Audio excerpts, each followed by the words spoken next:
dedik ki, Azərbaycan iqtidarında 5-ci kolon nümayəndələri var. Rusiyanın 5-ci kolonu, Qərbin 5-ci, İranın 5-ci. Azərbaycan müxalifətində də 5-ci kolon varmı? Təbii ki, var. Elə şey mümkündür. Bilirsiniz, baxın, dünyanın işləmə mexanizmi necədir? İndi misal bizdən var. Məsələn, 3 at qaçır. Hər ata, qabaqdakı ata çox pul qoyurlar. Ortadakı ata da pul qoyurlar, axırdakı ata da pul qoyurlar. Birdən sonuncu at gəldi ki, taleydir həyat. Yəni ona görə tək hakimiyyətin içində olmur ki 5-ci kolon. Müxalifətdə də olur.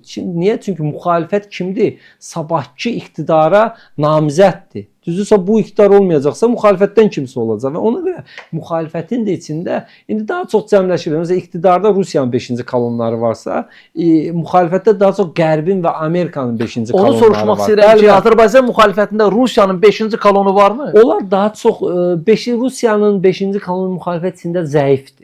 Var, o da var. Məsələn, indi adlar çəkməyim, ham bəllidir nədir. Amma Avropa və Amerikanın 5-ci kolonları kifayət qədər var. Amma hazırda daha çox təhlükə Rusiyadandır. Əslində Qərbdən də təhlükə var. Qərb bilirsiniz, Qərb daha səlqəli altdan işləyir. Məsələn, Ukraynanı necə qarışdırdı? Göz bir güllə atmadan Ukraynanı darmadağın elədi Avropa. Amma Rusiya vəhşi kimi müdaxilə edir. Baxın, mən sizə bir şey deyim də, müxalifətdəki Qərbin 5-ci kolonlarını bilmək istəyirsinizsə, kimdir, kim deyil? Mən sizə bir şey deyim.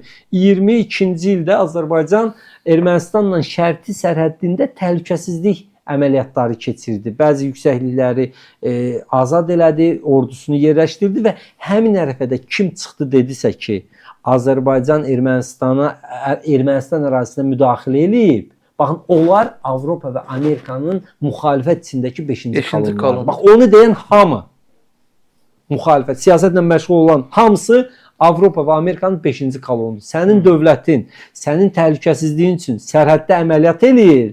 Sən bunun əleyhinə çıxırsan. Bu nə deməkdir? Torpaqlarına. Və sən deyirsən ki, Azərbaycan müdaxilə eləyib Ermənistan ərazisinə. Düzdür ya, bu artıq 5-ci kolon. Bunu mən də desəm sabah sözü, bilin ki, mən də 5-ci kolonum. Yəni, bu da necə ki, iqtidarın içində biz bilirsiniz, ədalətli olmaq lazımdır. Biz müxalifətdəyik, müxalifətdəki hamısı mələkdir, elə deyil. Və yaxud iqtidardakı hamısı şeytandır, elə də deyil. Orada da var, burada da var. Hər ikisini ifşa eləmək lazımdır ki, dövlət inkişaf eləsin, müstəqil olsun. Yoxsa ona görə iqtidarın içindəki milli adamlar və müxalifətdəki milli adamlar birləşməli, dövlətimizi qorumalı. Eynən.